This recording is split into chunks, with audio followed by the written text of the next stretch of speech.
So today I'm going to talk to you about a program called Nurturing Creative Thinking, which we at the Global Governance Institute have designed, and we've tested it to proof of concept study. So I will walk you through some of the challenge that we tried to address, our approach and the form that Nurturing Creative Thinking takes, and of course some of the outcomes that have come from it. And we may have some time for questions at the end. I'm not sure. We'll wait and see about that. So why creativity? I think that over the last 20 years, we've seen increasing volume of thought around why creativity is being important. In particular, over the last 5 years, we've seen a real kind of uptick in this, certainly as people have been talking about creative thinking in the workplace and the kind of the gap in the skills gap in creative thinking that exists, and the demand that's going to be increasing for creativity, especially with the onset of artificial intelligence, automation, and these sorts of things. We're going to see the creative thinking starts to move from what it is currently a bit of a rarefied commodity where some people have it or don't, to something that is going to be seen more like kind of table stakes. And my vision is that one day it can look a bit like how we think about literacy and numeracy, and creativity can sit as a third pillar there. That's quite a long-term vision, but I think that it's a necessary and important one. The challenge is creativity is becoming more important, and as the late great Ken Robinson said, schools can inadvertently kill creativity. I think that's a bit harsh personally. I know an enormous number of examples of schools that are doing incredible work in supporting and enhancing students' creative abilities. But I think that nevertheless, as a kind of a macro view, we certainly see the data is telling us that as soon as kids start primary school, between the ages of 5 and 11 is the greatest drop-off in creative thinking ability. And that's a trend that has existed since the 60s. So we've seen it there for a long time, and it hasn't changed for a long time. So this is why the challenge is there, and we're trying to see what we can do about it. And the idea is to try and bring an approach that that schools can easily and pragmatically use, but there's also steeped in evidence, and is something that is scalable and measurable, and that we can really make sure that that it's robust and not something that that sort of falls aside or doesn't quite achieve its aims. So we need to be very, very clear that what it's doing and focusing on creative thinking. So I'll hold on this slide for a little while. This is a sort of a summary of the Nurturing Creative Thinking program, and essentially what we try to do is think about space within schools where this would fit well. We settled on the space already dedicated for art, and this isn't a case of trying to create new spaces within the school, or kind of a new subject called creativity studies or something like that. We wanted to be very, very pragmatic and try and think of a method that would require the minimum amount of effort from schools and bring the maximum amount of gain in terms of helping schools to nurture creative thinking. That being the case, we also, with this idea of pragmatism, we made sure that the parameters of this would not only be as easy as possible to implement, but also comply with all the parameters, the curriculum parameters throughout the key stages. So right from year 1 all the way through to the end of secondary school. And we make sure that all of the requirements are fulfilled, and this is something that can kind of be adopted by the teaching of art wherever that may sit. We also chose art because creative thinking is, of course, a process, and art is a space where we have the opportunity to focus more heavily on process, and we can deprioritize content. It's interesting, just sort of referring back to what Jen was saying, I think that in this instance, it's useful to think about process as the content, if you like. What we're focusing on is the process, and I think that will become a bit more apparent as I go through. And of course, we know that that creative thinking is a deeply personal thing. It's something that manifests itself in a different way for each of us, and art, of course, is a place where that can be expressed. And so it's for those three reasons: process, personal, and pragmatism, that we settled on art. And within the field of creativity studies, there is an enormous amount of evidence and research spanning 6 decades, looking at the characteristics associated with creative behavior. Out of this research, we pulled out 6 key characteristics, which we see over and again. And we chose these in particular because we felt that not only are they prominent and important within creative thinking, they are areas that are important within a school learning environment, and they are levers that we think we can change. So those are the reasons that these particular characteristics are here, and these I also think it's useful to think about these as experiences that students have, and it is these experiences, these processes that are being measured or being looked after. So again, it's a bit of a mindset shift when we talk about focusing on process rather than outcomes. And the outcome, the final piece of artwork, is seen as just a part of this process. And so there is this kind of democratization of the making of art, where the making of it is as important as the object or outcome itself. So to run through what the program actually is and how it works briefly, each student starts off with their own personal interest. Now, in the proof of concept study, we found that students chose anything from their pets to computer games to whatever fascinated them in their own personal lives. And so there wasn't any kind of overarching theme or topic or anything like that set. And this is a hugely important part of the program, because we know ever since the early 80s, really, that intrinsic motivation, that is to say, the things that inspire us to do things, is absolutely critical to creative thinking, and it doesn't really, you can't really enhance or develop creative thinking without incorporating some element of intrinsic motivation. So this is really the kind of the cornerstone of the beginning of it. I can, as a former arts teacher, I can hear a lot of voices coming up, and it might be in the chat, I haven't looked, but how do we possibly deal with students all doing what seems to be different projects, every student doing a different project?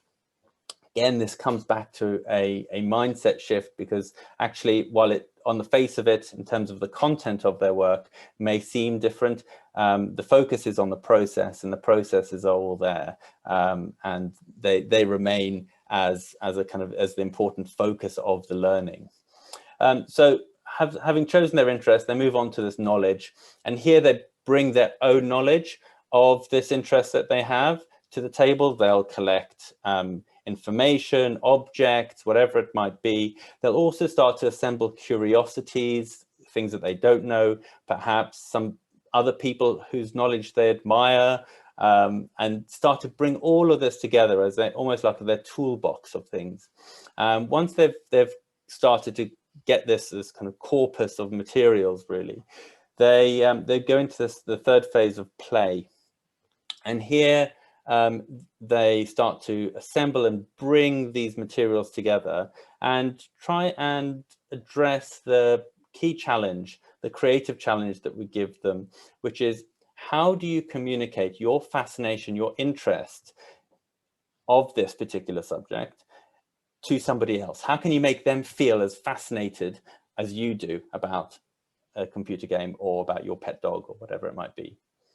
And that's a really tough challenge, but it is intentionally tough because we want them to try and not just we want them to try and really move the conversation from sort of mimicry necessarily, which for a lot of students is kind of the obvious thing. Well, I'm interested in my teddy, I'm going to draw my teddy, and then they draw their teddy and they're finished. Well, okay, that might work really, really well.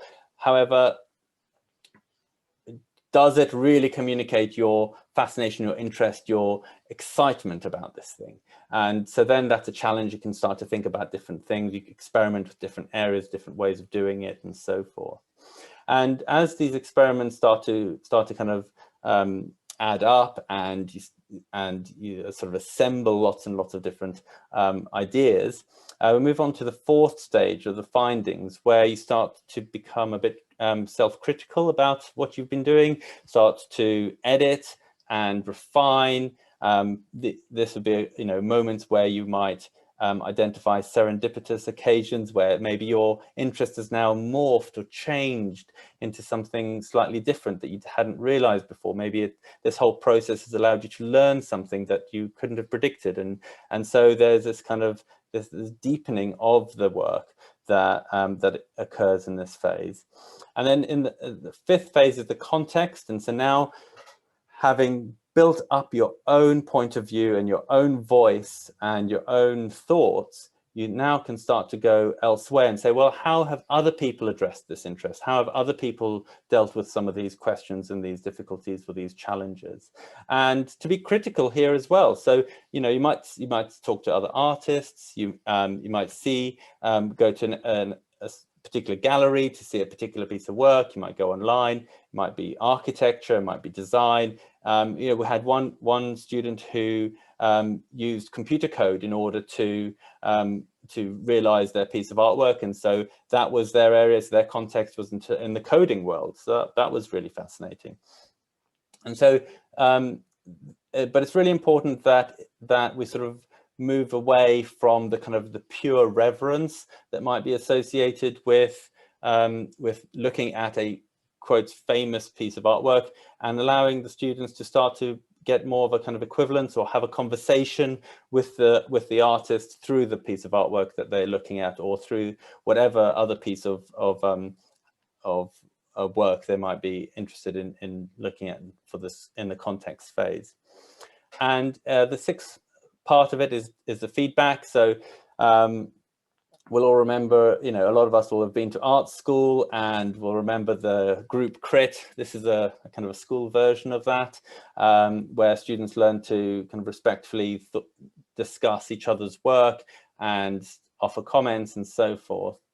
And then the program kind of continues. And so the idea is that it sort of in some way, in many ways, mimics how artists make art, and allows students to engage with that process. But also, for the majority of students who won't become artists at the end of school, it offers them something very, very tangible in terms of looking after their creative thinking abilities. And so, whilst these 6 phases often bleed into each other a bit, feedback happens all the way along as students talk to each other, and so does critical thinking. And you might go back and start to play with something else when you find that your interests maybe have shifted, and so on. Find that it is really helpful to have a structure that students can kind of think about these different phases and sort of break down the making of art into these kind of constituent parts. So that's the program in a nutshell. And at the end, I've got my email address, and if anyone's got any questions or thoughts, I'm very open to having a dialogue and discussion about it. So we went on to do a proof of concept study, which sought to work out, well, is this practical? Can we even do this in a classroom setting? Can we train teachers? Does it work in a classroom? How could we do this? And And in addition to that, we also thought, well, how are we going to measure it? What does success look like? We got some quantitative creativity measures that we used. Again, the question was, well, can we do this on a kind of a classroom scale? And we also collected some qualitative data as well. So just to give you a sense of the timings, we took a baseline creativity measure for the quantitative in the first term, and then between January and July was the intervention, and this was all done within a primary school setting as well. So I will just move on to a summary of the findings. So in terms of the quantitative findings, we found a statistically significant increase in both the quality and the quantity of ideas. Now that I'll come on to explain what that means in a moment. For the qualitative data, we found that there was strong evidence of the ways in which students would experience those 6 characteristics associated with creative behavior. And again, I'll go on to explain those a bit later in a series of 5 vignettes of different student types. And of course, there was an important methodological finding, which showed us that this was practical in schools, and it was something that could sit within a school environment. So just to run through very, very briefly, what does a quantitative creativity measure look like and what is it? We used a number of very well validated and often used creativity measures. These are there's often a number of these, and we had them all on iPads, and they were presented to the students as kind of iPad games, which they were thrilled about. This particular one that I'm talking to you about now was called object transformation, and students would be given, for this particular exercise, they'd be given 12 simple line drawings, and they'd be asked with their finger on the iPad just to draw something that was as different and as original as they possibly could imagine. So don't go for the obvious thing, try and be as kind of creative as you possibly can. And we would measure the time that it would take for them to draw that particular image. And we would assess the creativity of the transformation. So how transformative was their new idea? And these would be judged by 4 creative professionals who would look at every single image, the ones that were done at the baseline and the post-intervention images, which were all kind of anonymized and randomized. And so each creative professional judged around 3,500 images. They were rated 1 to 5, 5 being the most creative and 1 being the least creative. So this is just an example of what that might look like. So the first one, it gets a 1. It wasn't really a great transformation to 2 ice creams. And the last one, you can see, gets a 5. That was quite a wonderful interpretation of what that ice cream cone could look like. And those 2 might seem a bit obvious. The middle 3 here, what scores a 2, a 3, and a 4 might seem a little bit kind of less clear. The ice cream cone here is designed to look like a face, or be a very easy transition to a face. And so if you use those 2 ice cream balls as eyes and this as a nose or a beak or some form of like that, it kind of doesn't lend itself to a radical transformation. If you resist that temptation to layer a face onto the image, then that gave you a 3. The 4, you can see that the materials are thought about in different ways. So the ice cream, which is the same in these 3, can be a chick, the chick abdomen, but also the shell. And so that scored a 4 for those sorts of reasons. So the results of the quality of ideas, or the judged creativity, we saw a massive increase here. we are very, very excited by this data. The caveat being that the sample size was small, so this isn't evidence of full efficacy of the method, but it is certainly a strong indication that there's something here. Also bearing in mind that it was over quite a short period of time. The intervention went on for around about 100 days. It was 2 hours a week at the, on a Friday afternoon for a lot of the students as well. So, there was a lot to kind of hold it back, and really the point of doing the quantitative study was more on the practical side. How does it work with iPads in schools and so on and so forth, and can we actually make it happen? But so this was a really kind of happy surprise. In terms of the quantity of ideas, so this is a measure of the time that it took for them to generate ideas, or the flow of ideas. This is known as ideational fluency. We also saw a statistically significant increase here. Although less radical, it was still statistically significant, and it's sort of worth reporting and bearing in mind as we look to do further research work. So as a quick summary of the quantitative data, quick reminder of the characteristics associated with creative thinking, the motivation, particularly intrinsic motivation. Those are the interests. There's the expertise that they have and that they develop.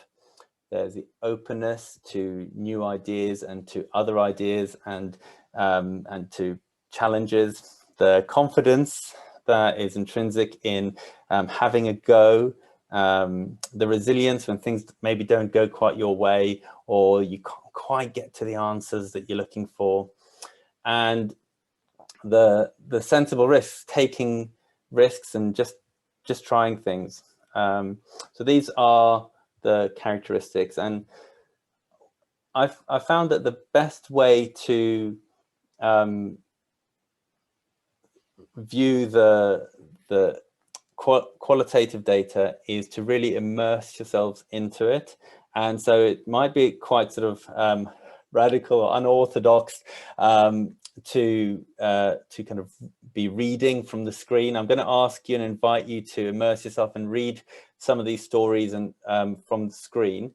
So we're going to have a bit of sort of silence on the radio, as it were, while I give you a bit of a chance to read these stories and to digest them, because I genuinely believe that that's the best way to view this data. So I'm going to start off with Robert.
And after each of the stories, we've got 5 of these.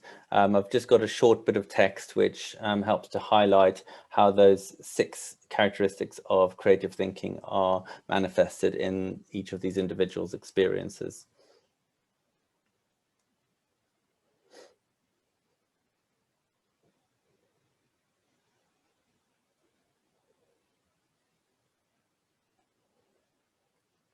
This is Fiona.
and Seb.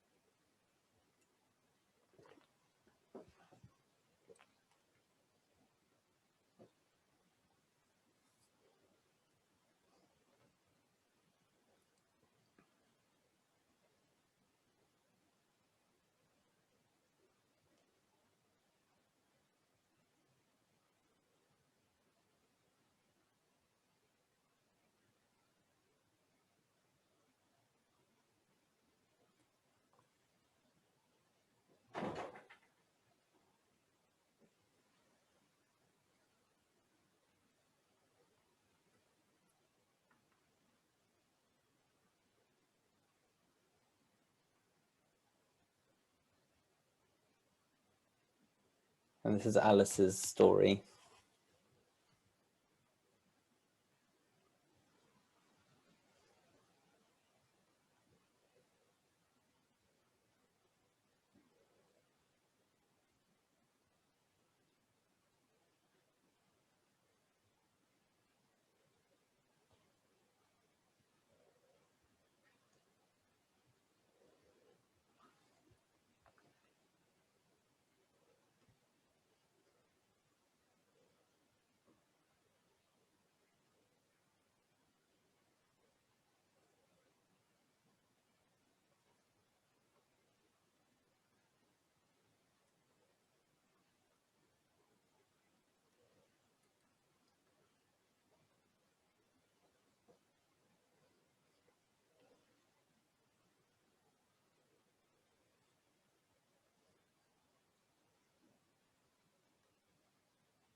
And finally, this is James's story.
Okay. So that brings me to the end of the discussion, but of the presentation. But I welcome a discussion. I can see lots of things happening.